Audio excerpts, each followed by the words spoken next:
What's up and welcome back to my channel. Today I'm going to be doing a combined book haul and library haul. So generally I only like to buy books that I've already read and rated like a 4 or 5 stars, books that I know I love and I'm gonna want them on my shelves for a while, either because I plan to reread them soon, because I think by the time I get around to rereading them they probably won't exist that much in libraries anymore, or just I don't know, it's a really good sale and I'm a sucker for a sale. So I've got quite a few books to haul right now. Money. I got money. I'm gonna start with a series that I haven't quite finished yet, but I have been quite enjoying, and that's Nevermore. So book 1, book 2, and book 3. And the reason I got these is because I found something out that's very important. Look at how gorgeous the UK naked hardbacks are.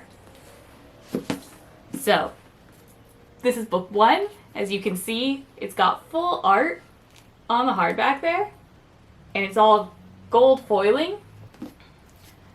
Book 2, Wondersmith, and this one's got like some silver.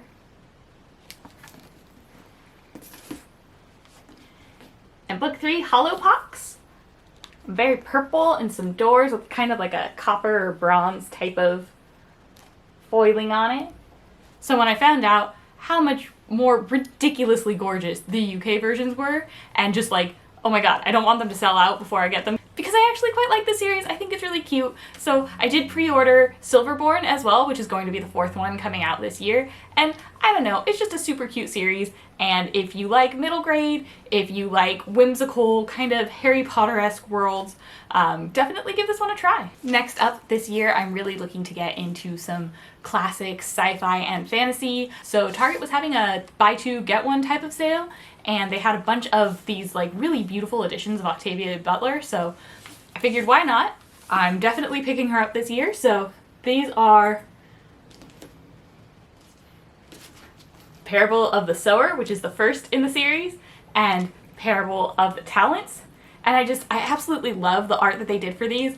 I'm a little bit sad about the giant white circles, because like, who decided on that decision? Who got this fantastic art and then covered it up? It makes no damn sense. And then also Fledgling, and I believe this one is supposed to be about like vampires. So this is kind of the one I'm most excited to be looking at. This one came in a box, which, look at that art. Just, oh, so pretty. And then Octavia Butler, also so pretty. So I'm really looking forward to checking these out this year. I don't quite have them slotted into my plan yet. Don't know when I'm gonna get to them, but really excited to have these gorgeous copies. Next up is another one of those Target sale deals, and that's The Ember Blade. I have heard fantastic things about this one. It is quite the thickums, so hopefully I'll be able to get around to this year, but it looks great and I've heard only amazing things about it. I don't know a huge amount, and I'm kind of looking to go into it blind and just like have my mind blown. And then these were actually pretty hard to track down. The one that I really wanted was the 4-book like compendium of the Long Price Quartet, and I even went so far as to message like all of the publishers. I wasn't sure which one was the one who would be able to respond, but I was like, hey, are you guys going to be publishing it again? And eventually I got a response of, no, we're not. Get used to disappointment. So I had to track these down, but I got Shadow and Betrayal, and then The Price of War. I don't know if it bugs any of the rest of you, but like, these should match, right? And look at them, side by side. One of them is clearly taller. Why? Who are you? Why would you do this? Why would you do this to me? How am I gonna stack them on my shelves together? So a little disappointed by that.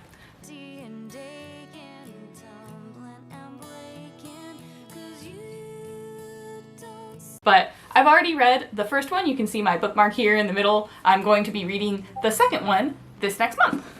These next few are going to be a mix of both the Target sale, and then Amazon had a similar sale where it was all buy two, get one. So I went a little bit overboard, but for the most part, I'm pretty sure I've read all of these. There are a couple that I ordered that aren't coming out for a while yet, because in the Target sale, you could get a bunch of pre-orders, and I might have gone a little bit ham on those. Acquire. So you'll see those eventually, sometime between now and August.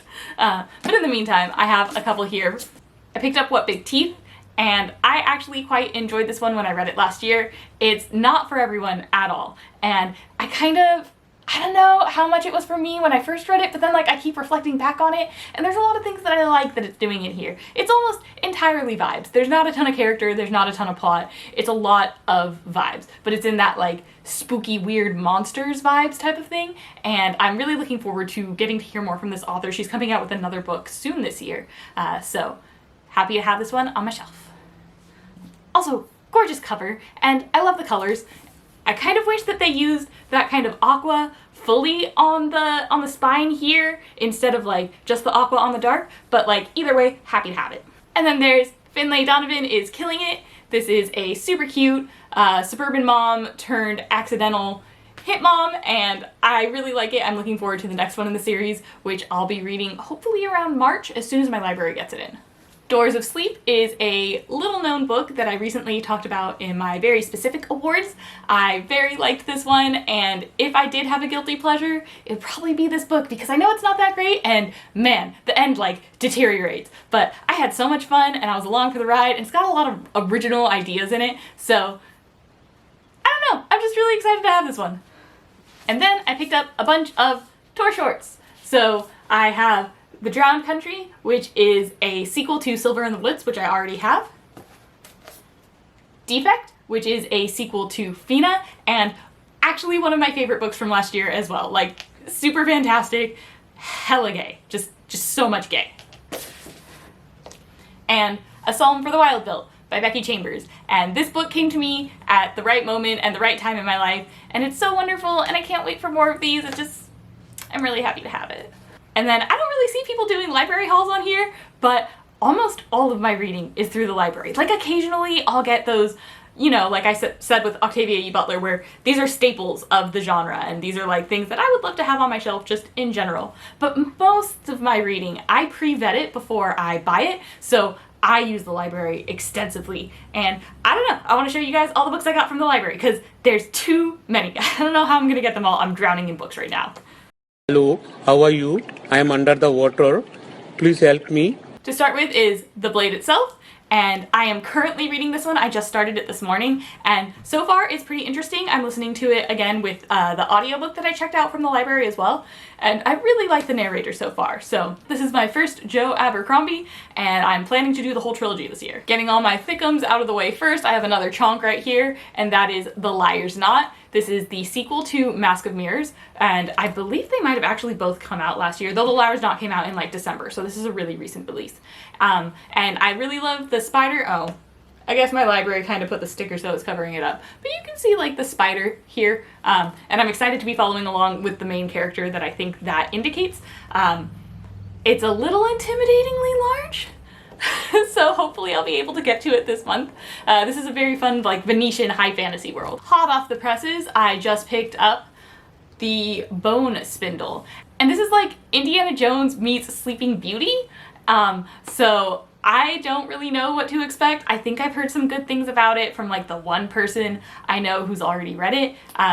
But it's just like a little YA fantasy title, and it looks like it'll be a good time. I love Indiana Jones, and I'm curious to see how they'll be able to incorporate that. The next title I have is Medusa, and this one is actually quite lovely. It's got these really, really glossy pages and a lot of artwork inside of it. Even on the pages that are just print, it's got this lovely artwork all around the edges. So I'm looking forward to reading this. And just like some real big, glossy, gorgeous art. Let's see. I'm not very good at showing this off. But this looks like a really interesting book. I believe it just came out last year. It's pretty recent. My library got it in January. So I'll let you guys know how this one goes. I also picked up Razorblade Tears, and this is one of those titles that everybody was talking about last year. It was book of the month, I believe, so that definitely helps it to get more on people's radar. But this is about two fathers, and they are the fathers of gay sons who were in a relationship with each other and are now dead. And I think it's kind of like a revenge story where they're like traveling together, and it's got a lot to say about race and about class. I believe that the black father is like from a higher class and has more wealth, but still is affected by racism. And then obviously their sons were both gay, and I'm not sure how accepting they were of that before their son's death. So I think this will be a really hard-hitting contemporary, and not necessarily something I want to own, but definitely something that I want to read because I think it'll be really good. Then I've got 2 graphic novels here. One is Heartstopper 4, and I was waiting so long. I thought this was going to come out last year. My library only just barely got it in, like maybe in the last few weeks. So this is the 4th installment in the very popular series. I read, I think, all 3 of them over June for the Olympic Readathon, and I'm excited to pick up with this again. For anyone who doesn't know, it's just a really sweet high school romance between 2 characters. The art is pretty simple, and I believe it mostly started online. It's got like just that one greenish color. And it's got the cute little bag. Yeah. So this is just going to be like a warm, sweet book, especially for February with all of the romance reads going around. And then the next one I picked up because I didn't hear a single thing about it, but like, oh my god, as somebody who freaking loved Scooby-Doo as a child, this gives me huge Scooby-Doo vibes. And the art is super cute. It's very, very colorful and bombastic. And I was just flipping through, and like, there's randomly a giant bear, and I need to learn more about that. So super adorable looking, just these kids who are all monsters, I think, who want to fit in. And I don't know, I really like the art style, and this looks adorable. It's quite thick, and like very, very well made. You'll also just have to take my word for it, but underneath the dust jacket, which I cannot remove because it's a library book, is this really nicely printed on like green color, and it's got a lot of interest going on in there and some big creepy skull heads and stuff. So yeah, this definitely looks like a good, like, cute middle grade but spooky read. All right, we're in the home stretch here. So I have 2 books that are by Olivia Dade. I'm going to try her out as an author for February romance reads. The first one is Spoiler Alert, and the second is All the Feels. And I don't know, I'm just very excited for these. I've heard really good things about them. They're supposed to be very cute and well done, tackling a lot of like issues with body weight and attractiveness, and I don't know, I think they look adorable actually. And normally I don't really care much for romance covers, but these ones just kind of make me feel good inside even before I started reading them. So hopefully these will be hits. I also have another tiny Tor short right here, and that is The Haunting of Tramcar 015. This is the 3rd and final of the like prequel type novellas for Master of Jinn by P. Jellycart, but I've read a couple of his works already, and this one is part of a book club read for February, so definitely going to be getting to this soon. The next book I actually picked up because I saw it was one of the Philip K. Dick Award nominees, and I'd already read a couple of them, so I was like, hey, why not? I'll check out the rest of them. And I was really excited when I got it because, one, it's got a quote down here by the guy who wrote Revelator, which was one of my favorite reads, like definitely one of my most surprising reads last year, because I did not expect to like that book as much as I did, and it just really stuck with me. So I'm very excited to see that he blurbed it, and then I hadn't realized it. I've actually read a couple of things from this author before. He does some Tor.com shorts, so there's a series called Judge D, and it's about this vampire who's kind of like a Judge Dredd, Judge, Jury, and Executioner type, wandering around with like, I don't know if he's like a pet human, but he's got this little human sidekick, and they go around and they solve or pass judgment on vampire crimes. And they're really cute little short stories. They're all free online. So this is a new sci-fi novel that he did last year, and I'm really excited to see more from that.